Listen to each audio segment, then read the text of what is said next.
বন্ধুরা, আমাদের চ্যানেলে তোমাদের সবাইকে স্বাগত। আজকে আমি বানাবো রাঙা আলুর পান্তুয়া। তার জন্য আমি 800 গ্রামের মতন আলু বয়েল করে নিয়েছি। এবার খোসা ছাড়িয়ে আমি তোমাদেরকে দেখাচ্ছি।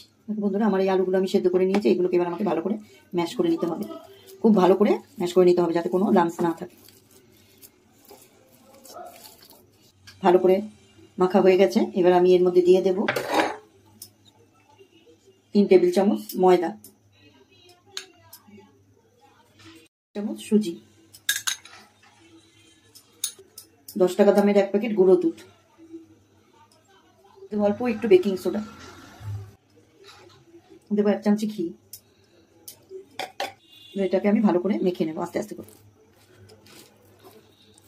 হাতে একটু ঘি লাগিয়ে নিয়েছি। এবার আমি এখান থেকে অল্প অল্প করে নিয়ে পান্তুয়ার আকারে গড়ে নেব।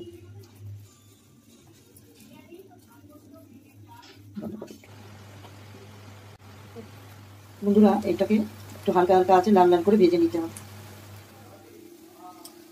দেখো বন্ধুরা, আমার এগুলো ভাজা হয়ে গেছে। এগুলো একটু হালকা আছে এরকম একটু ডার্ক করে ভেজে নিতে হবে।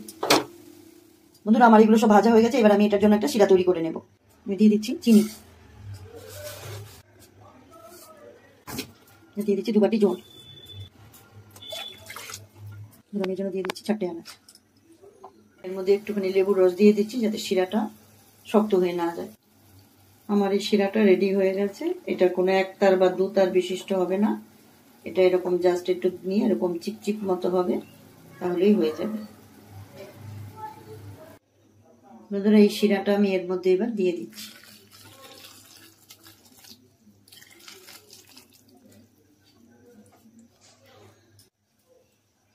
বন্ধুরা, তোমাদের যদি আমাদের এই রেসিপিটা ভালো লাগে তাহলে তোমরা আমাদের চ্যানেলটাকে লাইক, শেয়ার, সাবস্ক্রাইব করবে।